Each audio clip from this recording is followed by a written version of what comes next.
여러분, 자동차 운전하시다가 그 기어를 중립, 그러니까 N단에 놔보신 적 있으신가요? 아, 네네. 가끔 그럴 때 있죠. 그렇죠. 이게 앞으로 나아가지도 않고 그렇다고 뒤로 물러서지도 않는 딱 그 상태잖아요. 네, 딱 멈춰있는 상태죠. 근데 가만히 곰곰이 생각해보면 우리 일상에서도 막 이 중립 기어를 진짜 절실하게 넣고 싶을 때가 있거든요. 어떤 의미이신지 알 것 같아요. 그러니까 겉으로는 다들 각자의 역할에 맞춰서 되게 완벽하게 정돈된 삶을 사는 것처럼 보이잖아요. SNS에도 막 티 없이 행복한 순간들만 올리고요. 그렇죠. 인스타그램 같은 데 보면 다들 너무 행복해 보이죠. 네네. 근데 밤에 혼자 덩그러니 남게 되면 갑자기 머릿속에서 막 빵 막힌 8차선 도로 한가운데 있는 것처럼 경적 소리가 빵빵 울리는 그런 엄청난 소음이 터져나올 때가 있잖아요. 아, 막 머리가 복잡해지는 거군요. 맞아요. 나는 왜 이렇게 부족할까? 아니면 막 남들은 다 저렇게 저만치 앞서가는 것 같은데 나는 왜 계속 이 자리에 멈춰 있을까? 이런 끝도 없는 존재론적 불안감이 막 밀려오는 거죠. 네, 진짜 현대인들이라면 누구나 한 번쯤은 겪어봤을 감정이죠. 그러니까요. 막 그럴 때면 진짜 다 내려놓고 그냥 아무것도 안 하는 그 중립 상태로 훌쩍 도망치고 싶어지거든요. 맞습니다. 방금 말씀하신 게 우리가 정말 흔하게 겪는 현상인데요. 겉은 되게 멀쩡하게 돌아가는 톱니바퀴 같아 보이지만 속으로는 막 서서히 금이 가고 있는 뭐랄까 존재의 균열 상태라고 할 수 있거든요. 아, 존재의 균열이요. 단어가 확 와닿네요. 네, 근데 여기서 되게 흥미로운 포인트가 있어요. 현대인들이 겪는 이 불안감의 원인이 우리가 막 정보가 부족해서라던가 무언가를 잘 몰라서 겪는 게 아니라는 점입니다. 몰라서가 아니다. 그럼 왜 그런 거죠? 오히려 너무 많은 소음 속에서 길을 잃어버렸기 때문이거든요. 세상에 요구하는 수많은 기대치나 지시사항들은 매일같이 막 쏟아지는데 정작 내 존재의 방향을 딱 잡아줄 단 하나의 진짜 목소리, 그걸 찾지 못해서 무너지고 있는 겁니다. 와, 너무 많은 소음 때문에 길을 잃었다. 그래서 오늘 우리가 깊게 파헤쳐볼 자료들이 진짜 더 각별하게 다가오는 것 같아요. 네, 오늘 자료가 정말 좋죠. 네네. 청취자 여러분, 오늘 우리가 깊이 탐구할 텍스트는요. 가톨릭교회의 착한 목자주일, 이른바 성소주일의 강론과 신학적 묵상 자료들입니다. 그리고 여기에 아주 절묘하게 맞닿아 있는 한국의 대표적인 현대시들을 같이 살펴볼 건데요. 아, 벌써부터 되게 흥미진진한 조합이네요. 그쵸? 근데 여러분 오해하시면 안 되는 게 오늘 이 시간은 무슨 특정 종교의 교리를 전파하려는 그런 자리가 절대 아닙니다. 네네, 저희는 언제나 한 발짝 떨어져서 철학적이고 인문학적인 관점으로 보니까요. 맞습니다. 이 자료들이 겉으로는 종교적인 어떤 부르심, 그러니까 성소에 대해서 이야기를 하고 있지만요. 그 진짜 깊은 기저를 들여다보면 아까 우리가 방금 이야기했던 그 현대인의 존재론적 불안을 어떻게 잠재울 것인가, 그리고 진정한 자아를 어떻게 찾을 것인가에 대한 정말 놀라울 정도로 날카로운 철학적 통찰을 담고 있거든요. 맞아요. 그 고대의 어떤 지혜와 현대의 문학이 딱 교체하는 그 지점들을 저희가 오늘 따라가 볼 텐데요. 단순한 종교적 은유를 넘어서 오늘날 이 정보의 홍수 속에서 우리가 대체 어떻게 살아남아야 하는가, 그 아주 실용적인 사유의 틀을 발견하실 수 있을 겁니다. 네, 지금 혹시 이어폰 꽂고 계신 여러분 중에도 매일 막 쏟아지는 스마트폰 알림이나 타인의 시선이라는 그 소음 속에 지쳐가는 분들이 분명 계실 텐데요. 오늘 이 깊은 대화가 여러분 내면의 주파수를 다시 딱 맞추는 아주 결정적인 단서가 되기를 바랍니다. 네, 분명 큰 도움이 되실 겁니다. 자, 그럼 아주 가장 근본적인 제명부터 좀 시작해 볼게요. 이 텍스트들을 보니까 요한복음 10장에서 양이 목자의 음성을 알아듣는다고 표현을 하더라고요. 네, 아주 유명한 구절이죠. 네네. 근데 우리가 일상적으로 무언가를 그냥 듣는다는 거랑 여기서 말하는 듣는다는 행위가 완전히 차원이 다른 이야기라고 자료에 나와 있던데 이게 무슨 뜻인가요? 아, 그게 원어의 의미를 파고들면 그 차이가 아주 명확해집니다. 이 자료에서 듣다로 번역된 그 고대 히라버가 있거든요. 히라버 원문이요? 네네, 아쿠라는 단어입니다. 근데 이게 우리가 보통 팟캐스트를 틀어놓고 막 설거지를 하거나 길거리 지나가면서 소음을 그냥 흘려듣는 그런 식의 수동적인 청각 활동이 전혀 아니에요. 그럼 어떤 의미의 듣기인 거죠? 이 단어의 뿌리를 쭉 따라가 보면요. 아래에서 듣는다는 뜻을 가진 휙파코에라는 단어로 이어지거든요. 휘파코예요. 발음이 어렵네요. 네, 휘파코. 근데 이 단어의 뜻이 놀랍게도 순종입니다. 순종이요? 아, 듣는 게 그냥 귀로 듣는 게 아니라 순종이다. 네, 다시 말해서 이게 물리적으로 소리를 수집하는 게 아니고요. 어떤 목소리를 듣는 그 순간에 내 존재의 중심을 그 목소리 쪽으로 이동시키는 아주 실존적인 결단을 의미하는 거죠. 아, 듣는다는 게 곧 행동의 시작이라는 거군요. 약간 자동차 내비게이션으로 치자면 그 운전 중에 새로운 경로로 재탐색하시겠습니까? 이렇게 팝업창이 뜨잖아요. 아, 네네, 뜨죠. 그때 단순히 화면을 쳐다보기만 하는 게 아니라 그 수락 버튼을 꾹 누르는 거랑 똑같네요. 와, 완벽한 비유입니다. 수락 버튼을 딱 누르는 거죠. 그쵸? 수락 버튼을 누르는 순간 이미 내 차의 운전대는 새로운 방향으로 틀어지기 시작한 거니까요. 네, 내비게이션 비유를 적용해 보니까 이 텍스트의 의도가 훨씬 더 선명해지네요. 아쿠오의 듣기는 막 정보를 내 머릿속 창고에 쌓아두는 게 아니라 방금 말씀하신 것처럼 경로 자체를 아예 재설정하는 행위거든요. 아, 경로 재설정. 네, 그러니까 참으로 들었다면 이미 그 목소리를 따르기 시작했다는 뜻이 됩니다. 듣는 행위 자체가 삶의 방향을 규정해버리는 거죠. 잠깐만요. 근데 여기서 조금 근본적인 의문이 드는데요. 우리가 아까 오프닝에서 중립기아 이야기를 했었잖아요. 네네, 했었죠. 때로는 새로운 경로로 가기도 싫고 그렇다고 막 원래 가던 막히는 길로 가기도 싫을 때가 솔직히 있잖아요. 맞아요. 다 귀찮을 때가 있죠. 그니까요. 그냥 내비게이션 자체를 확 꺼버리고 세상의 기대나 내면의 압박을 다 차단한 채로 아무것도 안 듣고 그냥 푹 쉬고 싶거든요. 안 듣는 자유 뭐 그런 것도 있는 거 아닌가요? 아, 바로 그 지점이 우리가 가장 흔하게 빠지는 착각이라고 자료는 지적하고 있어요. 착각이요? 안 듣는 게 착각이다. 네, 우리는 아무것도 듣지 않는 완벽한 진공 상태라던가 방금 말씀하신 그 중립 상태에 머물 수 있다고 철석같이 믿잖아요. 그렇죠. 조용한 방에 혼자 있으면 안 듣는 거 아닌가요? 그런데 텍스트의 분석은 아주 단호합니다. 인간에게 듣지 않는 상태란 아예 존재하지 않는다는 거예요. 와, 존재하지 않는다. 우리가 올바른 목소리를 듣지 않겠다고 막 귀를 틀어막는 순간 그 자리가 예쁘게 비어있는 게 아니고요. 세상의 온갖 불안이나 비교의식, 타인의 평가 같은 다른 목소리들로 그 즉시 꽉 채워진다는 겁니다. 아, 그러니까 듣지 않는다는 건 단순한 무지나 휴식이 아니라 이미 다른 나쁜 소음에 내 방향타를 빼앗겨버린 상태라는 거군요. 정확합니다. 마음속에 진공 상태란 없어요. 내가 주도적으로 어떤 건강한 주파수를 맞추지 않으면 결국 백색 소음 같은 세상의 노이즈가 내 존재를 갉아먹게 되는 거죠. 와, 진짜 무서운 말이네요. 그렇기 때문에 우리 인생에서 가장 중요한 첫 번째 질문은 내가 오늘 무엇을 할 것인가라는 그런 단순한 행동의 문제가 아니라는 겁니다. 그럼 뭐죠? 그 이전에 나는 지금 대체 누구의 목소리에 주파수를 맞추고 있는가를 가려내는 영적 식별의 문제가 가장 먼저 선행되어야 한다는 거죠. 영적 식별이요? 네, 나를 한낱무신 소비자나 언제든 교체 가능한 부품으로 취급하는 그 자본주의의 시끄러운 소음을 들을 것인가, 아니면 나를 정말 고유한 존재로 대우하는 목소리를 들을 것인가, 이 결단인 겁니다. 나를 고유한 존재로 대우하는 목소리라. 와, 여기서부터 이야기가 갑자기 문학의 영역이랑 아주 절묘하게 섞여 들어가더라고요. 네, 이 부분이 진짜 백미죠. 근데 자료에서 이 목소리의 성격을 부르다, 히라버로 칼레오라고 하고 그리고 이름, 오노마라는 개념으로 설명을 하던데요. 여기서 한국인이라면 진짜 누구나 다 아는 그 김춘수 시인의 꽃이라는 시를 소환하더라고요. 네, 내가 그의 이름을 불러주기 전에는 맞아요. 그는 다만 하나의 몸짓에 지나지 않았다. 와, 이 시구가 여기서 딱 등장하니까 너무 소름 돋았어요. 저도 이 자료 보면서 감탄했습니다. 시적 은유랑 신학적, 철학적 개념이 정말 완벽하게 일치하는 대목이거든요. 네네. 여기서 히라버, 칼레오는 단순히 학교에서 선생님이 출석부 번호를 무미건조하게 1번, 2번 부르는 그런 행위가 아니에요. 아, 출석 부르는 게 아니다. 네, 아까 시구처럼 막 파편화되어 있던 어떤 대상을 관계 안으로 쑥 끌어당겨서 새로운 의미와 사명을 딱 부여하는 엄청난 창조적인 행위입니다. 아, 창조적 행위요? 이름, 즉 오노마가 불리기 전까지 우리는 그 시인의 말 맞다나 그저 세상의 수많은 파도에 이리저리 휩쓸려 다니는 무의미한 하나의 몸짓에 불과하잖아요. 그렇죠. 그냥 지나가는 행인 1 같은 느낌이죠. 네, 하지만 누군가 나의 그 고유한 이름을 딱 부를 때 비로소 세상과 분리되어서 나만의 의미를 가진 진짜 꽃으로 개화하게 된다는 겁니다. 아, 근데 현대사회에서 우리를 부르는 호명 방식을 생각해보면요.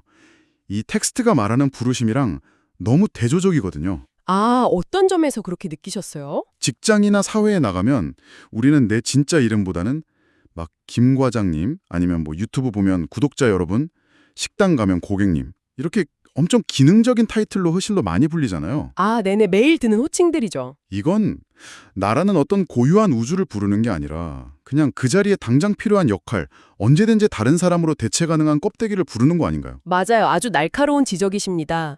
정확히 그 점이 익명성의 바다를 막 부유하는 우리 현대인들이 느끼는 공허함의 본질이거든요. 아, 공허함의 본질이다. 네, 사회는 우리의 기능을 부르지 우리의 진짜 존재를 부르지 않으니까요. 반면에 이 신학적 텍스트에서 신이 양들을 부르는 방식은 철저하게 개별적입니다. 개별적이라고요? 네, 각자가 가진 고유한 역사, 남들한테 말 못할 컴플렉스나 상처, 결핍까지 다 알고 있는 상태에서 1대1로 아주 친밀하게 부르는 호명이라는 거죠. 아, 1대1 후명이요? 그리고 또 하나 중요한 게 있는데요. 이 부름이 필연적으로 우리를 어딘가로 이끌어낸다는 점입니다. 이끌어낸다고요? 어디로요? 자료에서는 이걸 엑사게아라는 히라버 단어로 설명하는데요. 양들을 안전한 우리 밖으로 이끌어낸다. 성서적 표현으로는 출애굽과 같은 일종의 해방의 과정을 의미합니다. 아니 근데 솔직히 저는 이 부분을 읽으면서 조금 두렵게 느껴졌거든요. 왜 두려우셨어요? 해방이라고 포장을 하지만 나라는 고유한 존재로 호명되어서 저 안전한 양의 우리 밖으로 그 비바람 부는 불확실한 광야로 이끌려 나간다는 거잖아요. 아, 그렇죠. 밖은 험난하니까요. 차라리 그냥 직급이나 익명상이라는 그 따뜻한 울타리 안에 숨어서 시키는 일만 적당히 하고 매달 따박따박 월급 받는 게 리스크를 감수하는 것보다 훨씬 안전하고 덜 피곤한 삶 아닐까요? 밖으로 나간다는 건 결국 모든 걸 다 내가 책임져야 하는 진짜 무서운 일이잖아요. 아, 네. 그 두려움은 지극히 자연스러운 감정입니다. 자료 역시 우리가 머물고 있는 그 익숙한 공간, 즉 우리가 주는 안전함을 굳이 부정하지는 않아요. 네네. 하지만 그곳은 안전한 동시에 꽉 닫혀 있는 곳이라는 걸 지적하죠. 반대로 밖은 위험하고 불확실하지만 생명과 은총이 역동하는 열린 공간이라는 겁니다. 아, 안전하지만 닫힌 곳과 위험하지만 열린 공간의 차이군요. 네, 여기서 되게 재미있는 철학적인 대비를 하나 해볼 수 있는데요. 근대 철학의 아버지 데카르트 아시죠? 아, 나는 생각한다, 고로 존재한다. 엄청 유명하잖아요. 맞습니다. 데카르트는 나는 생각한다, 고로 존재한다라고 딱 선언을 했죠. 근데 이 말은 인간 스스로가 끊임없이 생각하고 자신의 능력을 증명하고 자신의 가치를 막 발명해내야만 비로소 존재할 수 있다는 엄청나게 무거운 책임감을 부여한 겁니다. 아, 듣고 보니 그러네요. 내가 스스로 증명해야만 존재하는 거니까. 네. 요새 자기 브랜딩에 목매는 현대인들의 그 피곤함이 사실 여기서부터 출발한다고 볼 수 있죠. 아, 퍼스널 브랜딩의 압박감. 그런데 이 텍스트는 유대교 사상가 아브라함 헤셸의 총차를 빌려와서 이 명제를 완전히 뒤집어 버립니다. 어떻게 뒤집죠? 헤셸은 이렇게 말합니다. 나는 부름받는다.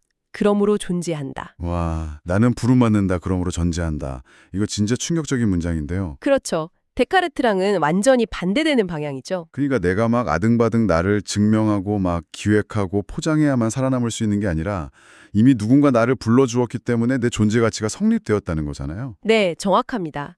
내가 스스로 존재의 근거를 막 억지로 만들어내야 한다는 그 끔찍한 압박감에서 확 벗어나는 거죠. 와, 텍스트는 이것을 선행적 은총이라고 부릅니다. 조건 없이 나를 부르는 목소리를 신뢰하고 되게 안전해 보이지만 사실은 나를 꽁꽁 가두고 있던 익명성의 우리를 과감하게 벗어나는 결단이요. 네네. 그것이 비록 두렵긴 하지만 역설적으로 자아 강박증에 막 시달리고 있는 우리 현대인들을 구원하는 유일한 탈출구가 된다고 분석하는 겁니다.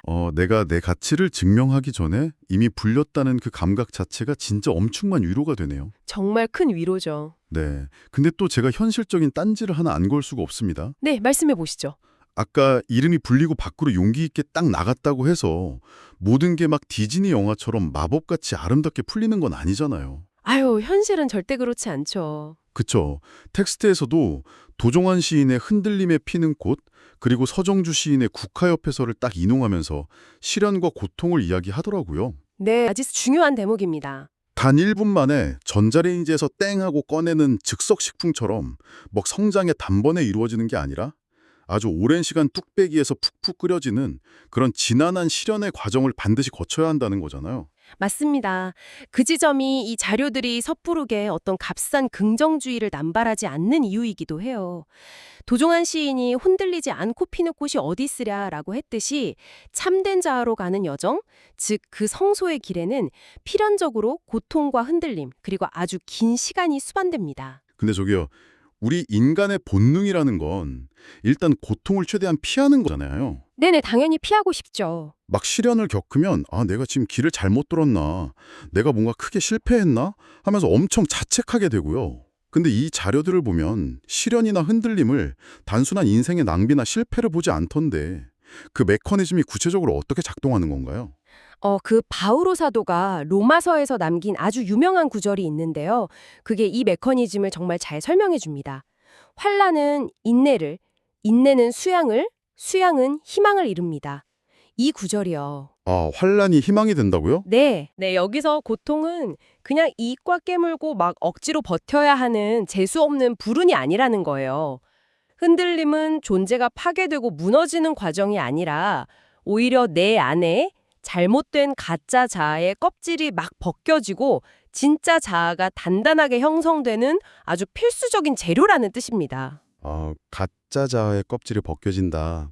그 요한복음에 나오는 엄청 유명한 구절 있잖아요. 밀알 하나가 땅에 떨어져 죽지 않으면 한 알 그대로 남고 죽으면 많은 열매를 맺는다. 약간 이 비유랑 확 통하는 것 같은데요. 오, 아주 정확한 연결입니다. 그러니까 내 안에 어떤 오만함이라던가 타인의 시선에 병적으로 의존하던 그런 껍데기가 와장창 부서져야 비로소 새싹이 뚫고 나올 틈이 생긴다는 뜻인가요? 네, 완벽하게 이해하셨네요. 서정조 시인의 시를 한번 떠올려 보세요.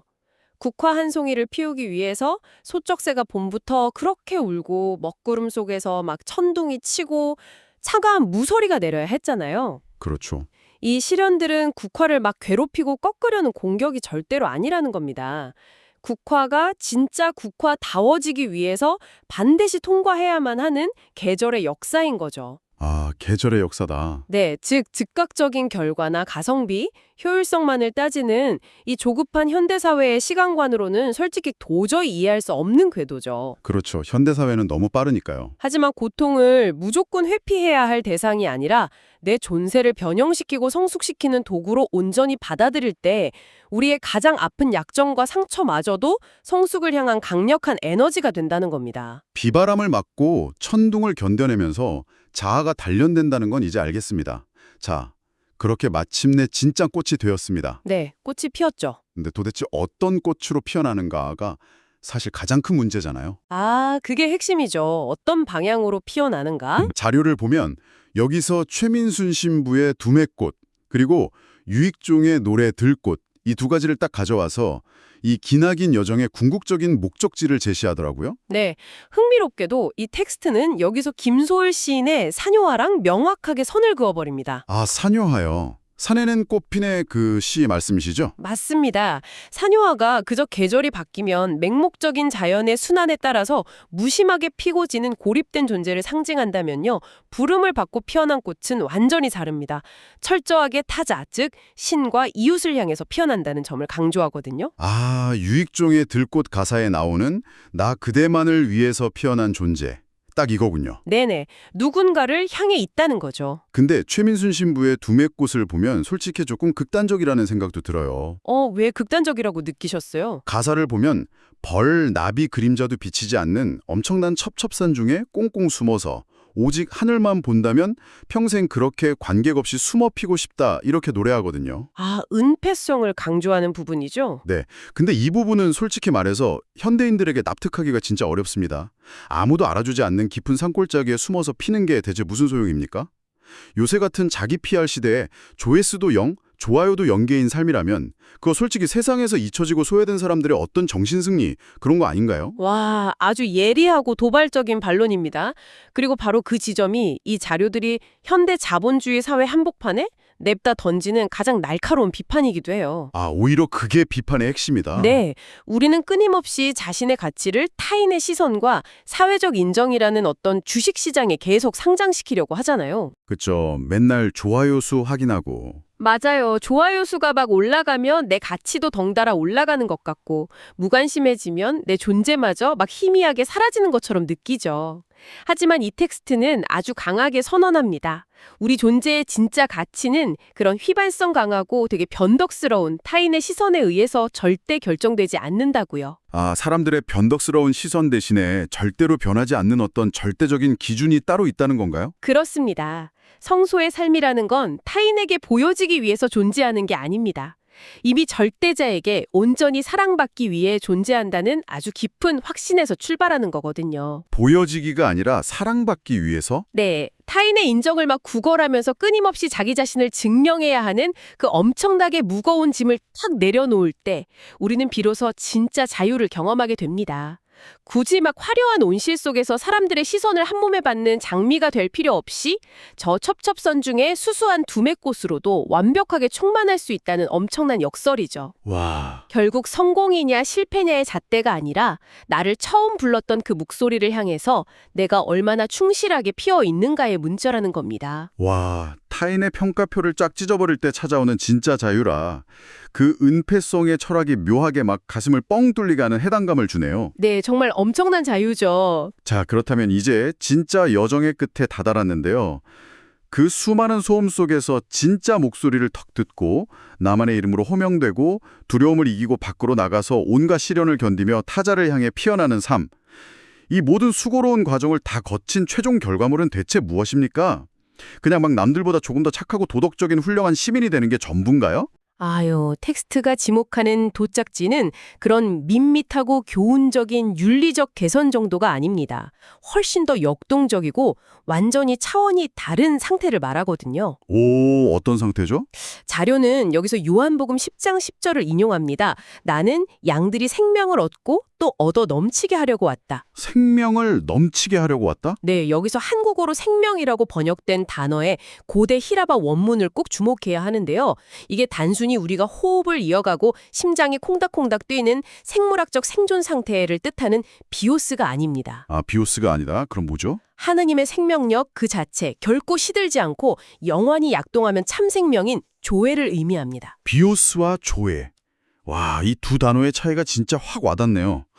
그러니까 비오스가 스마트폰 배터리를 막 겨우 1% 남겨두고 언제 꺼질지 몰라 덜덜 떨면서 절전 모드로 겨우겨우 화면만 켜놓은 방전 직전의 생존 상태라면요. 네네.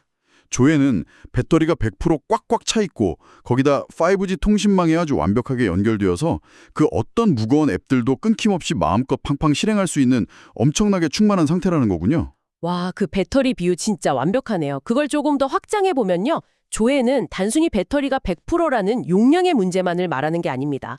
그 콸콸 넘치는 전력을 가지고 내가 과연 무엇을 경험하느냐의 문제거든요. 아, 무엇을 경험하느냐. 이 자료들을 나타난 영성의 정점이 바로 딱 그겁니다. 인간이 굳이 그 안락하고 따뜻한 우리를 벗어나서 험한 비바람을 맞고 고통을 통과하는 이유가 무슨 억압적인 종교적 의무나 율법을 지키기 위해서가 아니라는 거예요. 네네. 결국 그 은총의 과임, 즉 생명이 미친 듯이 흘러넘쳐서 삶 자체를 막 걷잡을 수 없이 진동시키는 조회의 기쁨. 바로 그 기쁨에 다다르기 위해서라는 거죠. 와, 살아남는 것 자체가 목적이 아니라 삶의 목적을 향해서 막 기쁘게 진동하는 상태. 내가 스스로 길을 만들고 내 인생을 100%다 책임져야 한다는 그 피곤한 강박을 확 내려놓고 나를 처음 불렀던 그 선한 목자와 딱 동행할 때라야 비로소 도달할 수 있는 그런 상태군요. 맞습니다. 그 지긋지긋한 자기증명의 감옥에서 탁 풀려나서 어떤 조건도 없는 사랑 안에서 타자와 완전히 결합될 때 느끼는 그 존재론적인 행복. 그것이 바로 우리가 듣고 불리고 피어나는 이 성소의 궁극적인 지향점입니다. 아, 정말 깊네요. 이제 이 긴 여정을 좀 갈무리할 시간이 된 것 같습니다. 오늘 우리는 카톨릭의 성소주일 묵상과 현대 시인들의 은유를 막 교차해가면서 우리 존재의 본질을 깊숙이 파헤쳐 보았는데요. 네, 아주 밀도 높은 시간이었습니다. 그 세상의 시끄러운 소음 속에서 나를 부르는 진짜 목소리를 딱 듣고 결단하는 아쿠오. 그리고 나를 묶어두던 익명성의 바다에서 벗어나 아주 고유한 나의 이름으로 불리는 오노마. 네. 또 그 고통과 흔들림의 계절을 묵묵히 다 통과해서 타인의 시선이 전혀 닿지 않는 외딴 곳에서도 사랑을 향해 확 피어나는 넘치는 생명, 조회의 단계까지 저희가 함께 쭉 걸어와 보았습니다. 이게 특정 종교의 텍스트에서 출발하긴 했지만요. 이 깊은 사유의 여정이 우리에게 던지는 메시지는 종교의 울타리를 훌쩍 초월합니다. 그렇죠. 끊임없이 너의 능력과 스펙을 증명하라고 막 다그치는 이 잔인한 성과주의 사회 속에서 우리는 무언가를 억지로 증명해내기 이전에 이미 사랑받기 위해서 호명된 아주 고귀한 존재라는 사실을 명확하게 일깨워주거든요. 네, 오늘 이 대화가 지금 이어폰 너머에 계신 청취자 여러분들에게 단순한 지식의 나열이 아니라 삶의 방향을 확 잃어버렸을 때 언제든 다시 켜볼 수 있는 내면의 나침반이 되었기를 진심으로 바랍니다. 네, 저도 그러기를 바랍니다. 자, 마지막으로 오늘 밤 잠자리에 들기 전에요. 여러분이 홀로 가만히 곱씹어 볼 만한 화두를 하나 던져드리며 이 시간 마치겠습니다. 어떤 질문이죠? 만약 듣는 행위가 내 존재의 방향을 결정하고 부름에 응답할 때 비로소 우리가 꽃으로 피어날 수 있는 거라면요. 내일부터 당장 이 시끄러운 세상의 소음 중 일부를 아주 적극적으로 음소거, 그러니까 뮤트해보는 건 어떨까요? 나를 단지 무슨 소비자나 구독자 혹은 기계적인 기능으로만 막 평가하고 몰아세우는 세상의 수많은 경적 소리들을 단 하루만이라도 완전히 탁 차단해버린다면 말입니다. 그 절대적인 침묵이 찾아왔을 때 여러분은 과연 내면 깊은 곳에서 누구의 목소리를 가장 먼저 듣게 될까요? 그리고 그 목소리가 부르는 당신의 진짜 이름은 과연 무엇일지 한번 깊이 고민해 보시길 바랍니다.